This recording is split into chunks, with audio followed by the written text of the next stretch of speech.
Aloha, beloved friends. Namaste. This is Christina Sophia Stellarum, and I'm making this short video for you with a few keys on how to navigate intense astrological times.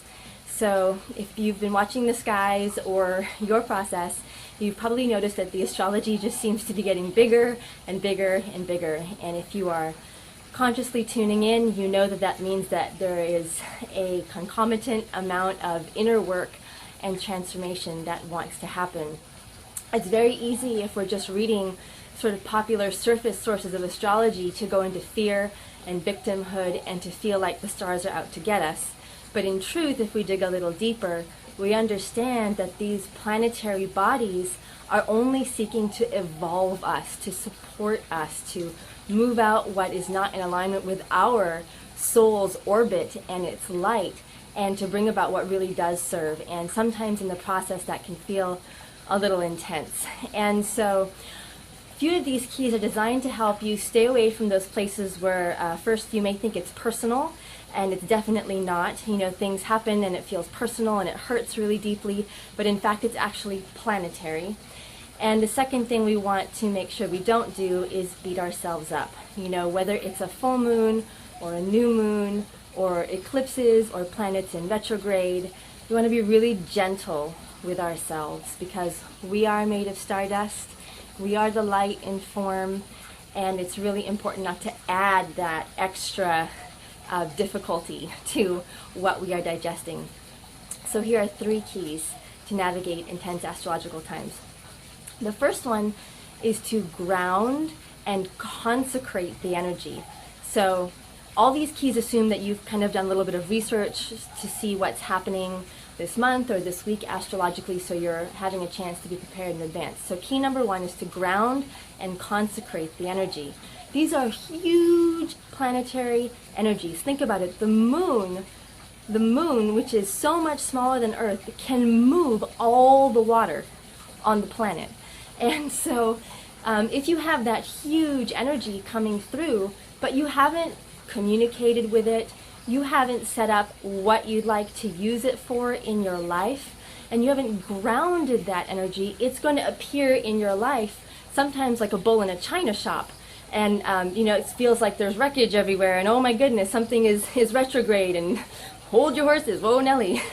But in fact, you know, in Bali it's so beautiful, because every new moon and every full moon, every family makes new moon and full moon offerings on the home altars, and they're in communion. They've made a physical offering, a physical gesture to ground the blessings and energy of those moons, and also to consecrate them. And Oliver and I realized this, you know, during our first month or so in one of our first homes in Bali. Every new and full moon, all this extra money would show up out of nowhere.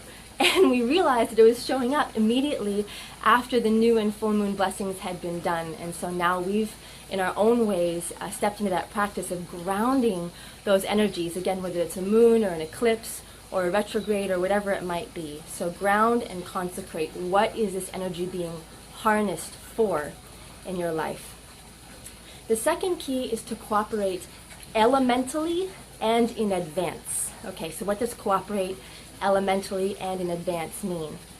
So elementally first, if you look at the astrological and astronomical information for the week or the fortnight or the month, you'll see that the planetary movements are happening in certain houses of the zodiac, and they're also happening in certain elements. You know, every house of the zodiac has an element, and every planet rules a certain department of our lives. And so when we say cooperate elementally, what we mean is look at the element that that planet is going to be activating. So for example, if it is a Mercury retrograde in Libra, Libra is an air sign, and it's all about balance and relationship. And so if we don't work elementally in advance, we can end up out of breath and out of balance and frustrated in our relationships.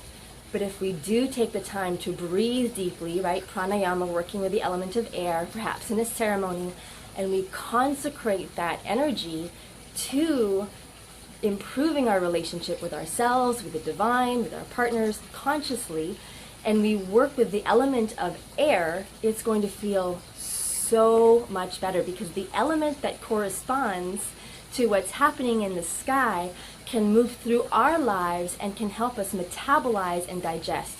So saying if it's an earth element that's being activated, go get physical or get body work. If it's a water element, go get in the ocean. And then the second key is in advance. It's all well and good to do this as an oh my goodness catch-up strategy, but it's even better if a few days before the event you invoke that element and you consciously begin to integrate the blessings and do the work, so it doesn't, fly into your life and knock you off kilter. And so, second key is to collaborate and cooperate elementally and in advance. New moons are every 2 weeks or so, full moons, same. It's not that surprising, it's easy to get the information, and it makes all the difference. The third key to navigating astrologically intense times is to know your own chart.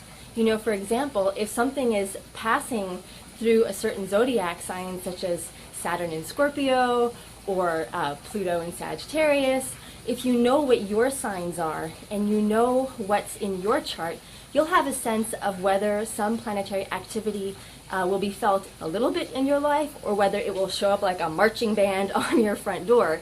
And if you have certain signs and planets in certain placements in your chart, and I'm not an astrologist, but I know my own chart, and I've been living with my own chart and doing so consciously, when you do that, if you know it's going to be marching band, you can welcome it. You can be prepared for the marching band, full of glad tidings of how you are to evolve. And so really just getting to know your own chart makes all the difference. So these three keys, ground and consecrate, cooperate elementally in advance, and know your own chart, are a huge part of how we navigate intense astrological times.